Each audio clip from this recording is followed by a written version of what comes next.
Olivia Nash stood at the viewing deck of the starship Horizon, her dark hair pulled back in a tight bun as she stared at the swirling purple and blue planet below them.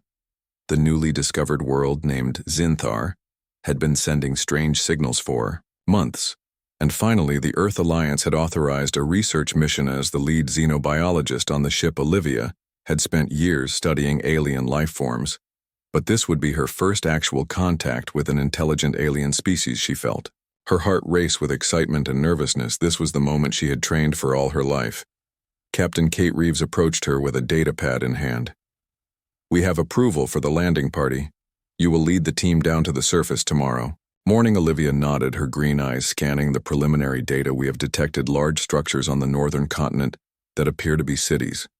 The atmosphere is breathable, but gravity is about 90% of Earth standard." The captain smiled slightly. "You have been waiting for this moment since you joined the crew 5 years ago. I know you will make us proud." Olivia returned to her quarters to prepare for the mission. She carefully selected her equipment, including her specialized scanner and collection tools. She also packed small gifts from Earth, including seeds, music recordings, and artwork. These items had been carefully chosen to represent human culture without posing any biological risk to the alien world that night.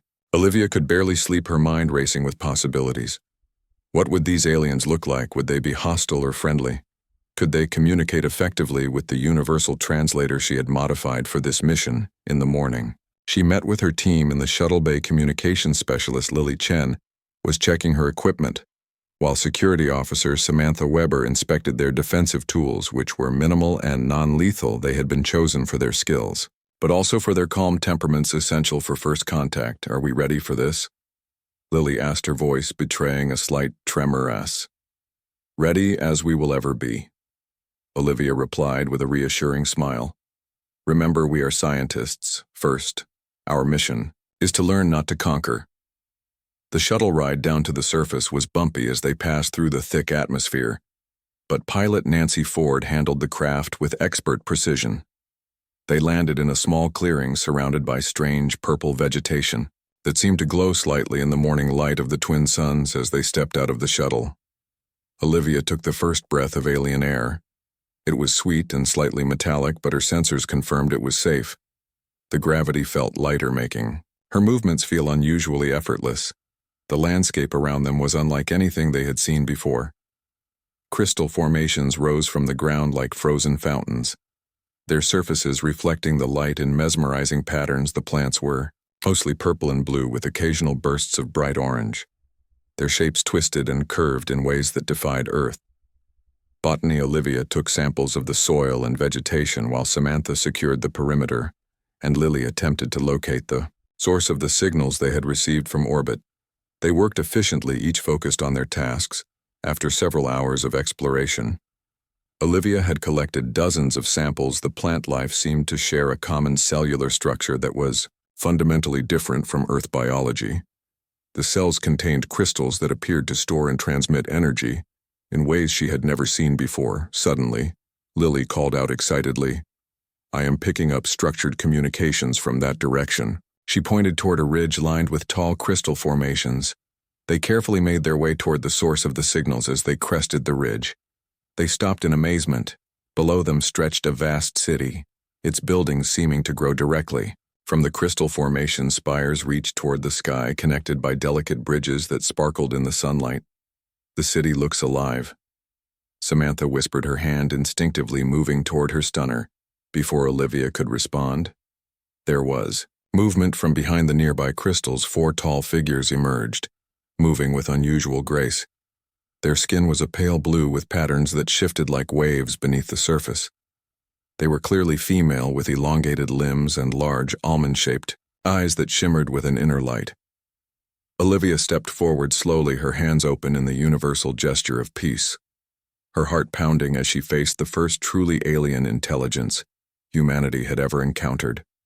The tallest of the group moved forward, her head adorned with what appeared to be a crown of floating gemstones. Her face was elongated and elegant, with no hair, but intricate patterns that glowed across her scalp. She carried no visible weapons, but Olivia sensed power in her poised stance. Lily activated the universal translator as the alien began to speak, her voice melodic and complex. The translator struggled at first, producing only fragments. "Why, hear your kind not welcome sacred ground violation." Olivia spoke clearly. "Knowing the translator would need time to adapt, we come in peace. We are explorers and scientists. We seek knowledge and wish friendship with your people." The alien tilted her head, studying Olivia with eyes that changed color from purple to deep blue. "I am Elira, guardian of the outer lands you trespass on. Zinthari, sacred ground." Lily adjusted the translator settings, and Elira's next words came through more clearly. "Explain your presence here, or face judgment from the matriarchs." Olivia carefully explained their mission, showing images of Earth and the horizon on her datapad. She emphasized their peaceful intentions and their desire to learn about Zinthari culture and biology. Elira listened, her expression unreadable, before speaking to the others in their language, which sounded like flowing water mixed with crystal chimes. Finally, she turned back to Olivia. "You will come with us to the city of Zintar. The Council of Matriarchs will decide your fate." As they were escorted toward the gleaming city, Olivia could not help but feel both terror and wonder. They were making history with every step, becoming the first humans to walk among an advanced alien civilization. Her scientific curiosity overrode her fear as she observed everything around her. This was the moment that would define her career, and perhaps the future relationship between humans and the mysterious Zinthari.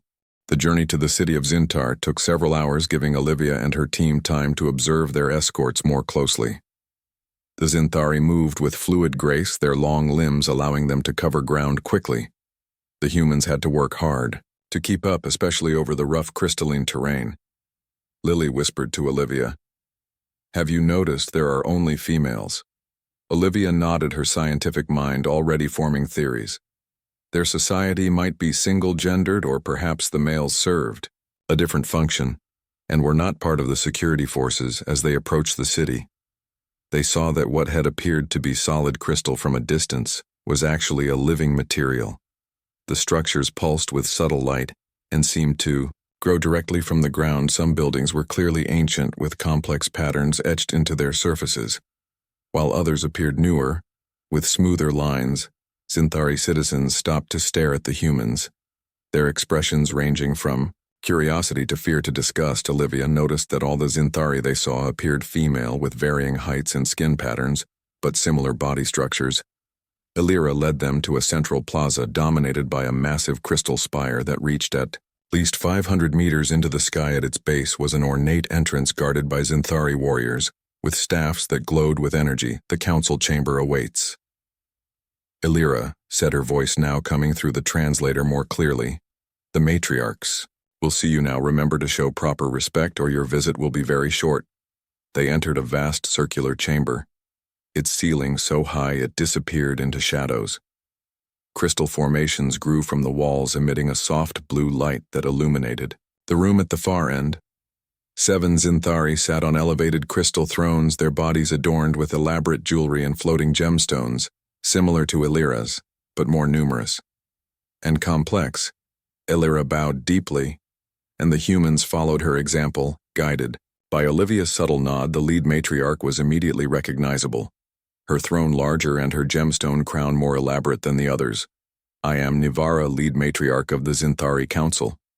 She spoke, her voice resonating through the chamber. "We have watched your kind for many cycles. Your transmissions reach our sensors, your wars, your chaos, your primitive social structures." Olivia stepped forward respectfully. "Honorable matriarchs, we thank you for receiving us. We come seeking knowledge and friendship. We wish to learn about your people and share information about our own." Nivara made a dismissive gesture with her long fingers. "Your kind allows males equal standing, creates chaos and weakness.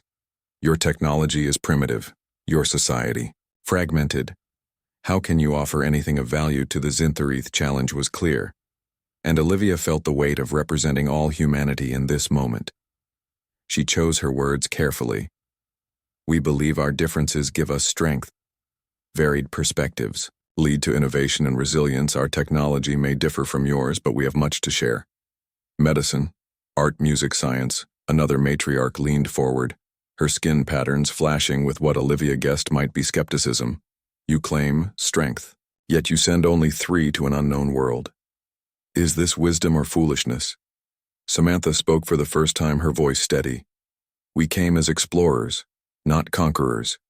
A small group shows trust and peaceful intentions. We seek to understand, not to threaten us. Seemed to surprise the matriarchs, who conferred among themselves in their native language, the musical sounds echoing in the chamber. Finally, Nivara spoke again. You will remain in Zintar for 7 cycles to prove your worth. During this time you will share your knowledge, and we will evaluate if humans deserve further contact with the Zinthari. You will be given quarters and access to certain areas under supervision. Any attempt to access restricted areas will result in immediate punishment. Elira was assigned as their guide and escort. She led them to a small crystal structure near the edge of the city. It contained 3 sleeping chambers, a common area, and what appeared to be bathing facilities. Though the technology was unfamiliar, you should rest now, Elira said. Tomorrow, you begin proving your worth to the council. She hesitated, then added, the matriarchs rarely grant audiences to outsiders. You should consider yourselves fortunate. After Elira left, Olivia and her team gathered in the common area to discuss their situation. This is extraordinary. Lily said, we are the first humans to experience Zinthari culture firsthand. Samantha was more cautious. Did you notice the weapons their guards carried? Those staffs contain energy signatures, unlike anything in our database, and the city defenses are extensive. Olivia nodded. Taking everything in, we need to be careful. But this is the opportunity of a lifetime. We have 7 days to establish a foundation for human-Zinthari relations. Let's make them count. They spent the evening reviewing their data and preparing for the next day. Olivia studied the biological samples she'd collected, fascinated by the crystalline cellular structures that seemed to function as both energy storage and communication networks. The sleeping chambers were comfortable despite being designed for the taller Zinthari bodies. The beds seemed to adjust to their form and emitted a pleasant warmth. The night cycle brought darkness to the city, though many crystals continued to glow with a soft blue light. In the morning, Elira arrived to escort them to their first assignment. The council has decided you will begin by sharing your medical knowledge with our healers, she explained, leading them through the winding crystal streets. They arrived at a large structure where Zinthari moved purposefully between various chambers. Inside, Olivia was introduced to Tasya, the lead healer, a shorter Zinthari with intricate patterns across her face that pulsed with light as she spoke. We understand humans have different biology, Tasya said, but perhaps principles of healing transcend our differences. Show us your methods. Olivia spent the day working alongside the Zinthari healers, sharing basic human medical techniques while learning about Zinthari healing, which involved manipulating the energy fields within their crystalline cells.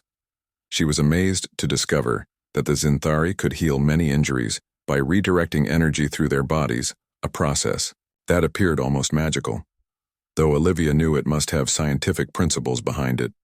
Meanwhile, Lily worked with Zinthari communications experts, sharing human languages and learning the complex Zinthari language, which had both verbal and visual components. The patterns on Zinthari skin formed part of their communication, a concept fascinating to the human linguist. Samantha demonstrated human defensive techniques to interested Zinthari guards, showing how humans compensated for their smaller size and lesser strength with strategy and leverage. The Zinthari warriors were initially dismissive, but gradually showed respect for the efficient human methods. At the end of the first day, the team reunited at their quarters, tired but exhilarated. They are advanced beyond us in some ways, but surprisingly behind in others. Olivia observed they have incredible bioengineering, but their understanding of genetics is limited. Lily agreed their language is beautiful, but their concept of fiction is underdeveloped. They record history, but rarely create purely imaginative stories. They work well together, but their hierarchy is rigid, Samantha added. Everyone knows their place and rarely questions authority. Olivia smiled thoughtfully. We each have strengths to share. Perhaps that is the beginning of true exchange. Outside their window, the crystal city glowed in the gathering darkness. The first day had gone well, but 6 more remained to convince the Zinthari that humanity was worthy of their respect and alliance. On the third day of their stay, Olivia was granted access to the Zinthari Biological Research Center, under Tasia's supervision. The facility was vast with numerous crystal chambers dedicated to different areas of study. The most impressive was the central chamber where a massive crystal grew from floor to ceiling, pulsing with multicolored light. This is the heart of knowledge. Tasia explained our most sacred research tool. It connects to the planetary crystal network, allowing us to share and store information across generations. Olivia watched in amazement as Tasia placed her hand on a crystal interface, her skin patterns glowing in sequence. The larger crystal responded with pulses of light, and information appeared in three-dimensional projections around them. May I? Olivia asked, gesturing toward the interface. Tasia hesitated, then nodded. But do not expect much. Your biology lacks the necessary connections. Olivia placed her hand on the cool crystal surface. Nothing happened at first.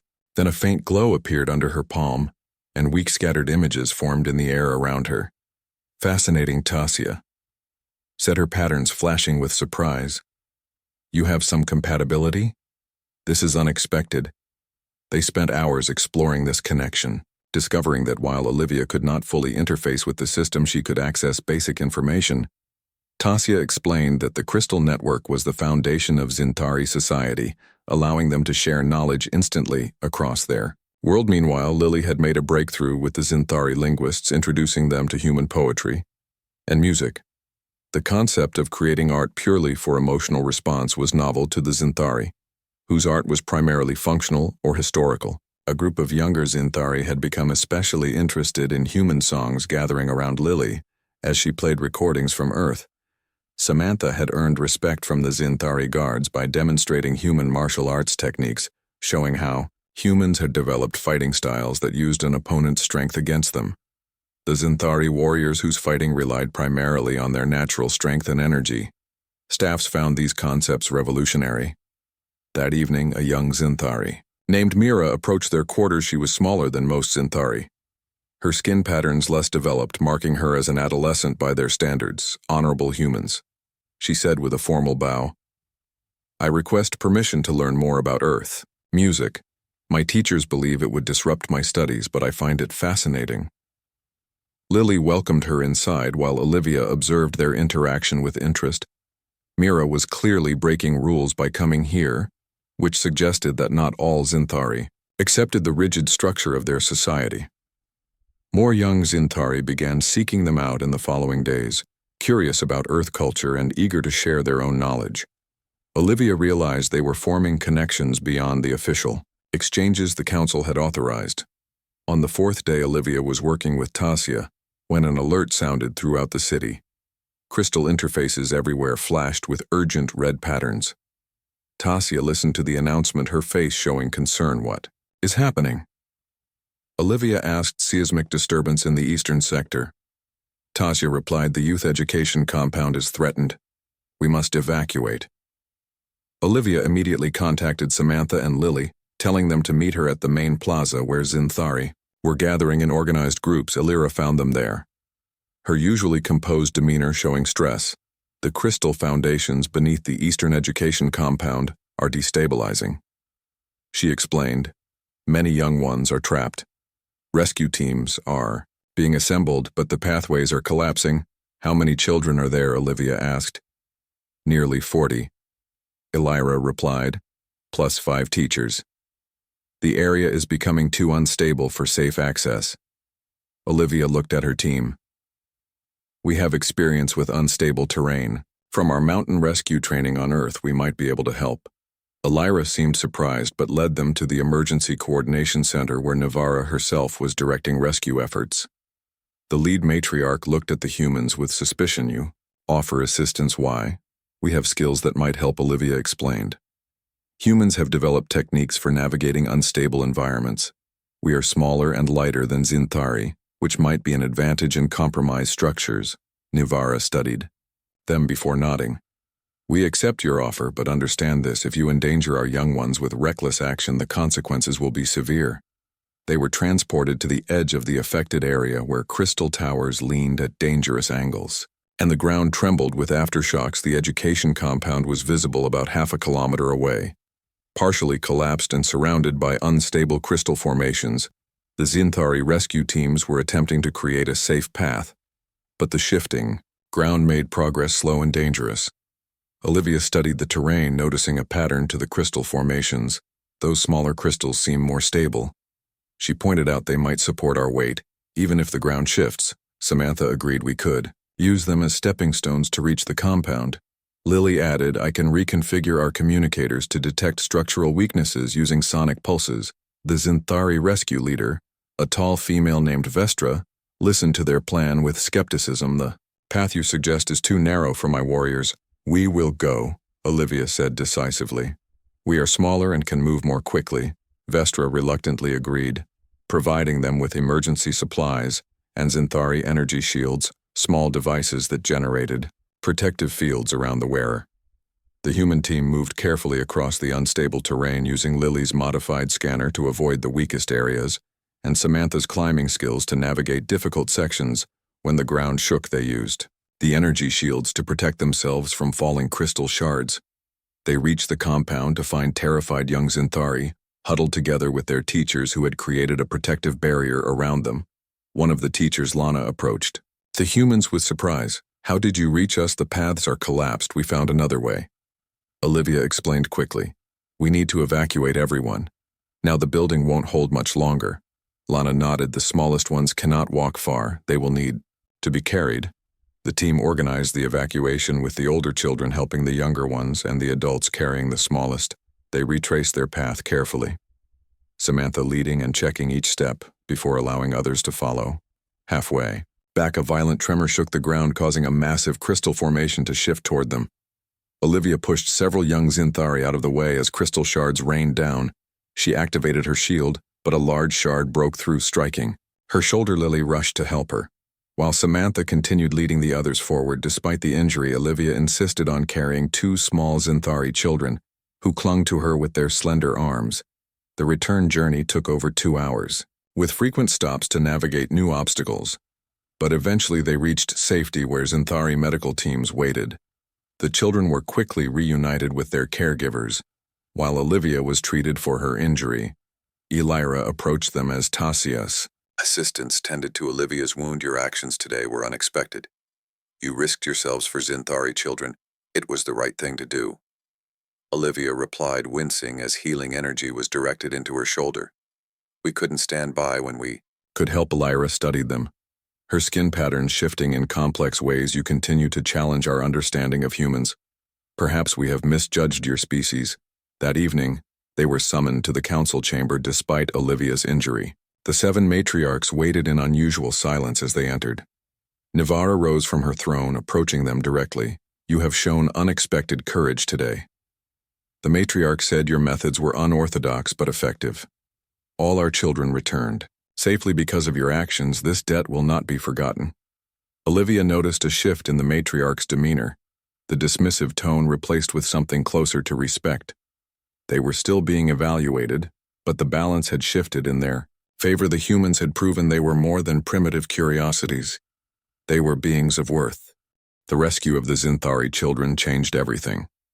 The next morning, Olivia awoke to find a small crystal sculpture outside their quarters, a traditional Zinthari symbol of gratitude according to Elira, who arrived to escort them to breakfast. Today, you are guests, not visitors.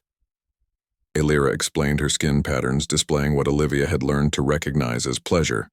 The council has granted you expanded access to our city. They were taken to a dining hall where important Zinthari gathered. Eating together was apparently a social activity reserved for those of similar rank. The food was strange crystal fruits and protein-rich pastes that tasted better than they looked. Olivia noted how the Zinthari watched them with open curiosity, now rather than suspicion. After the meal, Nivara herself approached their table, the other Zinthari immediately showing deference by lowering their head crests and dimming their skin patterns. Your actions have earned you the right to ask questions, human Nivara said. Addressing Olivia directly, few outsiders have been granted this privilege. Olivia considered carefully before speaking. We have observed that your society appears to be entirely female, at least in the areas we've seen. Is this true? Of all Zinthari, Nivara seemed surprised by the question, but answered the males of our species serve different functions. They are nurturers and caretakers. Their biology makes them suited for raising young ones and tending crystal gardens, while females conduct governance, science, and defense.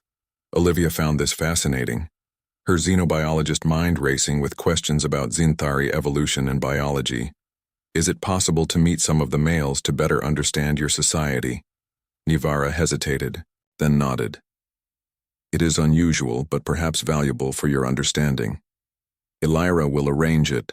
Later that day, they were taken to a different section of the city where the architecture was softer, with more curves and fewer sharp angles. Here they saw Xinthari males for the first time. They were shorter than the females, with more delicate features and skin patterns that flowed in gentler waves. Their movements were graceful as they tended to young Xinthari and carefully cultivated crystal garden zone. Male named Torin was assigned to show them the nurseries and explain their role in Xinthari society, or biology determines our social structure. He explained males produce the energy resonance needed for young crystal growth and emotional development. In children, females channel energy for defense construction and higher cognitive functions. Each role is essential and complementary.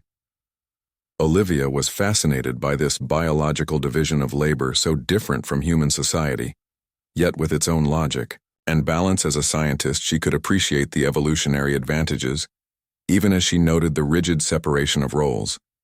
That afternoon, they were granted access to the Xinthari historical archives, where Lily discovered records of previous contacts with other species, some peaceful, some not.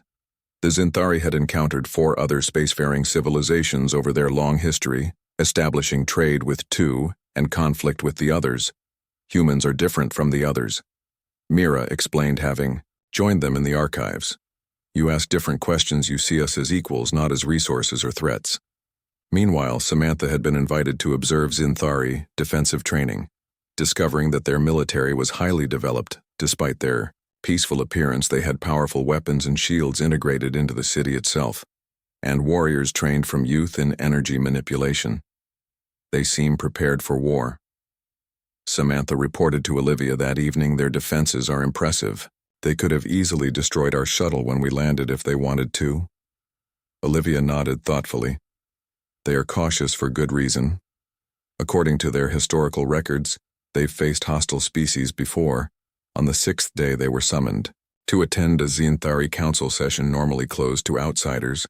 They sat at the side of the chamber as the matriarchs discussed various matters of governance, including the recent seismic activity and its causes. Elira translated quietly for them. The scientists believe the crystal network is expanding naturally, causing ground shifts. This happens periodically in our history. The discussion turned to the humans and their place in Xinthari knowledge. Some council members argued for limited, ongoing contact, while others suggested a more comprehensive exchange. Olivia listened with interest, realizing that the Xinthari were not of one mind about humans. When the session ended, Nivara approached them. The council is considering a formal alliance with your people, she said. Such an arrangement has not been made in 10 generations. It would include knowledge exchange, scientific cooperation, and possibly in the future, trading of resources. Olivia felt the weight of this moment, understanding that they were making decisions that would affect human-Xinthari relations for generations. We would be honored to help establish such an alliance. Our leaders would need to be involved, of course, but we can begin the framework. That evening, they were invited to a celebration in their honor, a gathering in the central plaza, where Xinthari of all ranks came together. Food and music were shared, and young Xinthari performed a crystal dance, manipulating small floating crystals in complex patterns. Mira and several other young Xinthari had prepared a special performance combining Xinthari crystal resonance with human music they had learned from Lily. The haunting melodies blended with crystal tones, creating something entirely new that seemed to touch both species equally. Olivia noticed that male and female Xinthari mingled more freely at the celebration than she had observed previously. Torin explained that celebrations were one of the few times when the usual social divisions relax. Our differences make us stronger when we come together, he said, reminding Olivia of her own words to the council days earlier. As the celebration continued, Elira joined them. Her usual formality softened. I have been assigned to serve as permanent liaison with humans if the alliance is formalized. Lily smiled. That would be wonderful. We have learned so much from you already. Illyra hesitated, then added, I have requested this assignment. The council was surprised but agreed. I find your species fascinating, especially your adaptability. Olivia recognized this as a significant admission from the usually reserved Zinthari. We find your people equally fascinating. Your connection to the crystal network, your social structure, your technology, all of it expands our understanding of life in the universe. As the twin suns set, the crystal city glowed with internal light, creating a magical atmosphere. The humans had passed their trial period, and tomorrow they would return to their ship with the beginnings of an historic alliance and samples of Zinthari biology and technology that would revolutionize human science. In their quarters that night, they discussed the implications of what they had accomplished. We came looking for scientific discoveries, Olivia said. But we found something much more valuable: understanding between two very different species. Samantha nodded thoughtfully. They remind me of ancient Earth cultures with rigid social structures, but they are willing to learn and adapt. Didn't expect that. I think we've only scratched the surface of what we can learn from each other. Lily added, their language, their art, their connection to their planet. It's all so different from our experience, but fundamentally they care about the same things we do. Safety, knowledge, progress, connection. They continued talking late into the night, aware that they were part of something historic. The beginning of a relationship between two worlds that might last for centuries. Tomorrow they would return to the horizon. But Olivia knew they would come back to Zinthar many times in the future. Outside their window, the crystal city pulsed with light, the rhythm somehow matching her own heartbeat, as if the planet itself was connecting with her. Olivia wondered if other humans would feel this connection, or if it was unique to her biology. Either way, it felt like the beginning of something extraordinary. On their final morning on Zinthar, Olivia woke early, watching the twin suns rise over the crystal city from her window. The beauty of this alien world still took her breath away. She had collected enough scientific data to fill research papers for years, but the personal connections they had formed felt even more significant. Illyra arrived to escort them to their final council meeting. As they walked through the city, Olivia noticed how differently they were treated now. Zinthari nodded respectfully as they passed, some even dimming their skin patterns in the traditional greeting reserved for honored guests. The council chamber was filled with Zinthari of high rank, including males, a rare occurrence according to Illyra, who explained that this signified the importance of the occasion. The 7 matriarchs waited on their crystal thrones with Nivara at the center. Humans of Earth. Nivara began when you arrived. We saw only primitive beings worthy of study. Now we see potential allies. The council has voted to establish formal relations with your world. Olivia stepped forward, feeling the historic weight of the moment. We are honored by your decision and will carry your message to our leaders. I believe this marks the beginning of a relationship that will benefit both our peoples. Nivara descended from her throne, approaching Olivia directly in her hands. She carried a small crystal that pulsed with blue light. This is a seed crystal from our network. She explained it will establish a connection between our worlds, allowing communication across the stars. Few have been given to outsiders. It represents our trust. Olivia accepted the crystal, feeling a subtle vibration against her palm. Thank you for this precious gift. We will honor the trust it represents. The formal ceremony continued with the signing of preliminary agreements outlining the principles of cooperation between humans and Zinthari.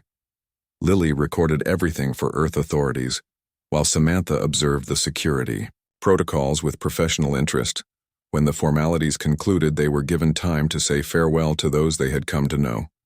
Tasia the healer presented Olivia with medical knowledge stored in a small crystal data device, while Vestra, the rescue leader, gave Samantha a ceremonial energy shield, modified for human use. Mira and her friends surrounded Lily, their skin patterns flashing with emotion as they exchanged final cultural information and promises to continue their musical collaboration. Even Torin and the other males came to bid them farewell, presenting a crystal garden sculpture that would grow and change over time.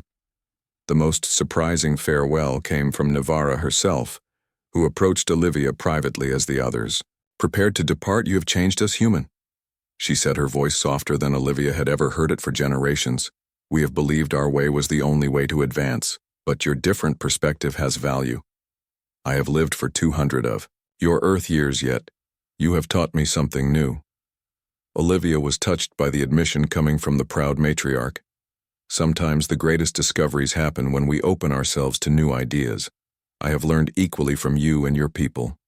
Nivara nodded, her gemstone crown glowing softly. There is a saying among the Zinthari: when crystals of different formations merge, they create something stronger than either alone. Perhaps this is true of our peoples as well. They walked together to the shuttle landing site where Elira waited to escort them. The final distance, the Zinthari had prepared a ceremonial path, lined with glowing crystals, leading to their shuttle as they prepared to board. Elira presented each of them with a small personal crystal that hung on a delicate chain. These will identify you as friends of the Zinthari, she explained, allowing you to return to our world without question. They said their final goodbyes and boarded the shuttle as they rose through the atmosphere. Olivia watched the crystal city recede until it was just a glittering point on the surface of the purple planet aboard. The Horizon captain, Kate Reeves, waited for them in the shuttle bay, her expression showing both relief and excitement. They had maintained regular communication, but seeing her crew return safely from the first extended contact with an alien civilization clearly moved her. "Welcome back," she said. "The three of you have made history." They spent hours debriefing the captain and senior staff, sharing everything they had learned about Zinthari biology, culture, technology, and social structure. The seed crystal was placed in a secure containment field until they could determine exactly how it functioned. That evening, Olivia sat alone in her quarters examining the personal crystal Elira had given her. It pulsed gently in rhythm with her heartbeat, somehow attuned to her biology. She thought about everything they had experienced on the planet below and the implications for humanity's future. A gentle knock at her door interrupted her thoughts. Lily and Samantha entered carrying a bottle of rare wine saved for special occasions. "Seems appropriate," Kate said. "This is worth celebrating," as they shared the wine they discussed, their experiences each having formed different connections with the Zinthari. "I think what impressed them most was how we worked together." Samantha said they value specialization, but our ability to adapt and support each other across disciplines surprised them. Lily nodded. They have such rigid roles based on biology, but we showed them that flexibility can be a strength too. Rescue mission was the turning point. Olivia added they didn't expect us to risk ourselves for their children. It changed how they saw us. The Horizon would remain in orbit around Zinthar for another week, while they established the first communication protocols using the seed crystal. Preliminary results showed that it could indeed transmit and receive data across vast distances through some property of the crystal network that permeated the planet. Earth authorities responded to their reports with excitement and caution, establishing a diplomatic team to follow up on the initial contact.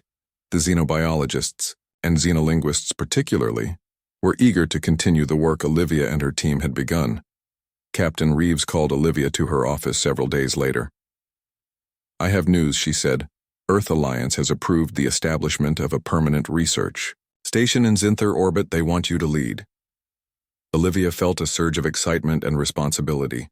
Such a position would make her the primary human representative to an alien civilization for years to come. It was beyond anything she had imagined. When she first joined the Horizon crew, "I accept," she said without hesitation. The following months were filled with preparation, as the research station was assembled in Earth orbit, then transported to Zinthar. Olivia selected her team carefully, including specialists in various fields who showed the adaptability and respect needed for continued positive relations with the Zinthari. Lily decided to stay as Chief Communications Officer, while Samantha returned to Earth to train a specialized security team in Zinthari customs and defense techniques. Elira joined them on several planning visits to Earth, causing a sensation as the first Zinthari to visit the human homeworld. 1 year after their first landing, Olivia stood in the observation deck of the new research station. Zinthar gleamed below her, its purple oceans and crystal continents now familiar yet still mysterious. The station housed 30 human researchers with regular visits from Zinthari scientists, creating an unprecedented exchange of knowledge. Elira joined her at the window, her tall form elegant in the modified station uniform the Council has approved the next phase. She said male Zinthari will join the exchange program to study human family structures. Olivia smiled. At her friend, it seems our peoples continue to find value in our differences. Elira nodded, her skin patterns showing pleasure. The matriarchs speak of you often. Olivia Nash, they say humans have crystal spirits in flesh bodies, an unusual compliment. Among my people, the seed crystal they had been given now formed the center of the station's communication array, enhanced by human technology. To create a bridge between worlds around it, a new community was forming, neither fully human nor fully Zinthari, but something new is. Olivia looked out at the stars beyond Zinthar. She thought about how a simple research mission had transformed into something far greater. Two intelligent species learning from each other, growing together despite their differences. The universe suddenly seemed less empty, less cold. The story of human and Zinthari cooperation became legendary in both cultures, inspiring art, science, and philosophy for generations. In later years, when other alien species were encountered, the Zinthari-human alliance served as a model for peaceful contact, and it had all begun with curiosity, with the desire to understand, rather than conquer, with the willingness to risk oneself for others. Even those who looked nothing like oneself, these simple, human qualities had opened the door to the star centuries.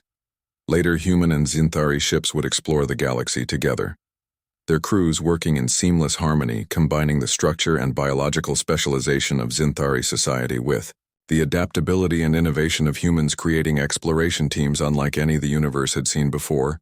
But even then, they would tell the story of Olivia Nash and her small team who had taken the first steps onto an alien world, not with weapons, but with open minds and hearts, proving that humanity's greatest strength was not technology or force, but the capacity to build bridges across the stars.